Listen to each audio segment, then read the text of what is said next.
It's the biggest game in European football, Champions League final, PSG against Inter Milan. Firstly, I want to ask you, did you back PSG or Inter at any point, like earlier in the tournament? Who did you back? I backed PSG. Early not early, but from the round of 16s, I backed PSG. Oh, backed into it earlier in the tournament. I've kind of fallen off of it a little bit, and in recent rounds, I've gone against my early pick. But saw them when they played against Arsenal. Saw them when they played against you at your place. It was a terrible game, but that's what Inzaghi does, right? He managed to navigate through competitions, and I just think he's one of the best coaches in the world with limited talent. Let's be honest, they've got a couple of standout players, but in comparison to the teams that made the final four of the Champions League, by far the least talented squad in the competition, but I think the most talented coach. I think it's quite an interesting one because you kind of look at the teams and you know roughly how the game's going to go. You know that PSG will be running Inter's midfield ragged. You know that those wingers and Dembele will be running the defence ragged, and you know that they'll have a lot of chances, and you know what Inter will do. They'll be incredibly stubborn, they'll be very, very tactically astute, and they'll try and rely on a certain few chances. And that's what makes this game so exciting is it's basically, I mean, all football is, right? But this game particularly boils down to who can just take those chances at the important moments. And I think that's what makes it a 50-50, because you look at it and you look at PSG's 11, and we've done another video on it. It is pretty much flawless. It is absolutely unbelievable. It's so electric. It's so exciting. Then you look at Inter's and you look at the age of the players. You look at Mkhitaryan, he couldn't even start for Manchester United. That was like 4 years ago that happened. It wasn't like last summer. And I just think that's what makes this game so interesting, is that whoever comes up in that moment, probably first, will be the winners. Let's break this down. Let's go with Inter Milan, because I think PSG, we almost know what's going to happen, but I think Inter Milan will be able to devise a plan. They did it against Man City. We'll definitely talk about that final as well. But this back line, you've mentioned Bastoni in a separate conversation we had. Acerbi goes and scores that goal against Barcelona. Jan Sommer made some unbelievable saves. And then Benjamin Pavard, who had that wonderful World Cup goal, I think it was, for France against Argentina, and then he's become the forgotten man. But he sweeps up behind them wing-backs, which is where all three of us believe they could have some joy. I don't know if they're going to have as much joy in this game, because DeMarco, granted, it's Lamine Yamal, and he's one of the best players, if not the best player in the world, had a tough time, right? Every time Yamal got the ball, it was curtains for DeMarco. Had to triple team him. Had to shift Mkhitaryan over to that side. Bastoni and DeMarco had to triple team a 17-year-old. They're going to have to think about not only the right winger, who we assume is going to be Doué, but it could be Barcola. Also have to worry with the right back and Hakimi as well. Has been one of the most offensive fullbacks in the tournament this season. So I think normally Inter Milan gain their advantage out wide. But I think of how devastating PSG's fullbacks and wingers are, I don't think that we're going to see them have as much joy in terms of Dumfries and DeMarco out wide.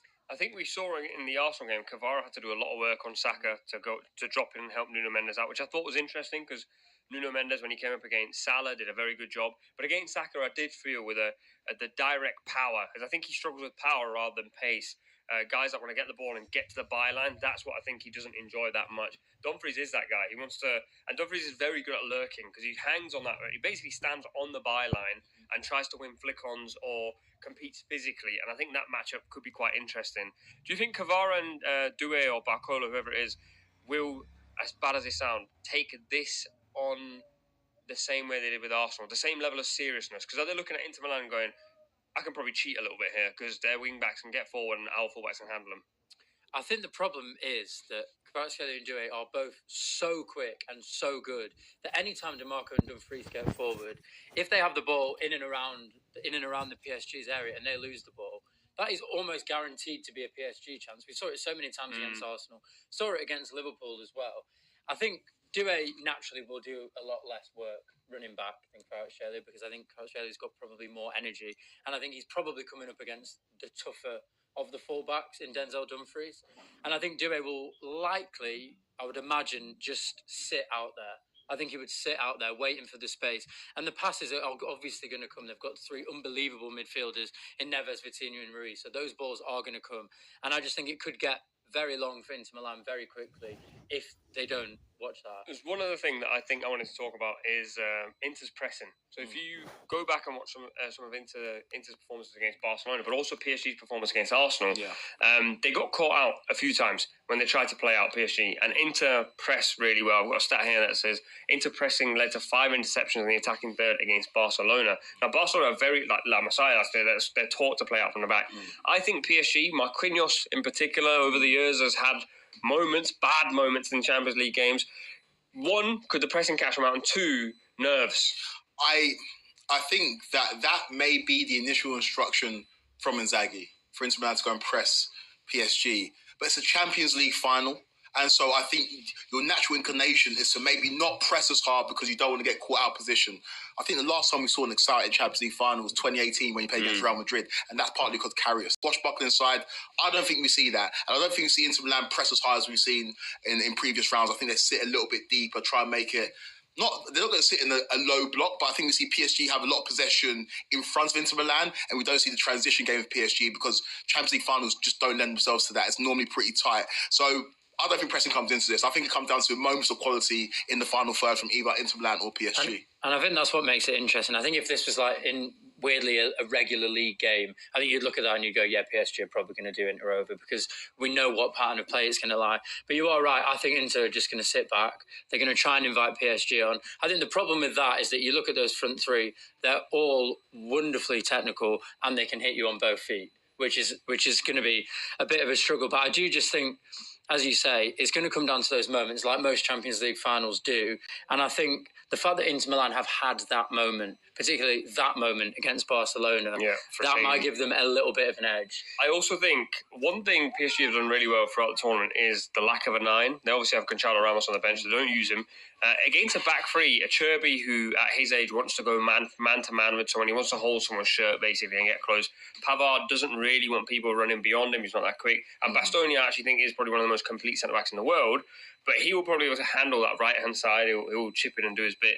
But then this lack of a 9, I'm split on this. Sometimes I think it's a good thing. In a game like this where it's going to be tight and congested, I think it could end up being a bad thing because I think the game that you obviously played against, not you specifically, but Man City played against Inter in that Champions League final. Did you play with a 9 that day? You did, didn't you? Yeah, I played with Haaland. Yeah, so Haaland played up top and he was pretty shut out. Yeah, it was anonymous because they had 3 centre backs. So in a lot of ways, maybe I have a chance to my own question. Not having a 9 might work. Yeah, I think so. I think, just as I said before, I think the quality that all 3 of those have and the different types of attack that they can use, the fact that they can all shoot from distance. We've seen all 3 of them score goals from outside the box in this Champions League. And I just think sometimes when you do play with the 9, as we saw in the Champions League final with Manchester City, yes, City did win, but Haaland got absolutely no service because it was predictable what City wanted to do. They wanted to get the ball into him. And because of Bastoni's experience, because of Acerbi's experience, they weren't able to do that. And I think, again, as I say, I think that will probably favour Inter a little bit. I do also feel like they know how to play the system. They played the system for the majority of the season. And I think Champions League is less about like having that out-and-out number 9. Of course, everyone will love it, but you can almost game plan for those type of players. And I've seen a player like Haaland struggle in major finals because teams have longer to game plan. If you've just got X factors, and that's what you need across the front line, X factors, somebody that can put the ball in the back of the net or create a moment of magic. Again, I always bring it back to Chelsea, but in 2021, we didn't have a number 9. It was Kai Havertz playing as a false 9, Timo Werner on one side and Mason Mount on the other side. Again, I'm not calling any of those players X factors that now play for rival sides. But at the time, they were players that could do something and make a difference. And so the number 9 thing I think, is a little bit overstated. As long as you've got players that can create something and put the ball in the back of the net, I think you'll be fine. All right, let's get score predictions. Kim, I'll start with you. God, you have to start with me. I think it's a really, really difficult one to call. I think it's probably going to be a slightly less exciting game than we want it to be. As Croaky said, Champions League finals are never that exciting. I think it will hinge on the moments, but I do just think the PSG have too much quality, and I just feel like the fact that they've been to a Champions League final before, lost, they had all these stars, they had Neymar, they had Messi, they had Mbappe, they couldn't get over the line. It just feels like there's something special about this team. So I'm going to go with 1.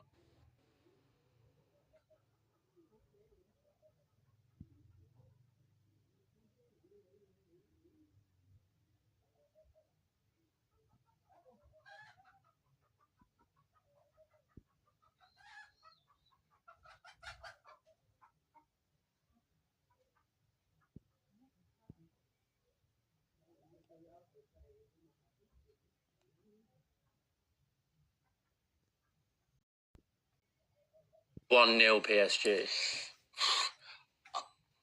With Inter Milan, I think similarly to Spurs in 2019, I think they used up their magic in the semi-final. I think PSG are just a better team like Liverpool were in 2019. I don't think it's going to be a vintage PSG performance, but I think they get over the line and claim their first ever Champions League title, winning the game 2-1. I think it's tough, man. Like, You've been backing Inter all I'm year. backing the whole way, but I also said when PSG... Don't run!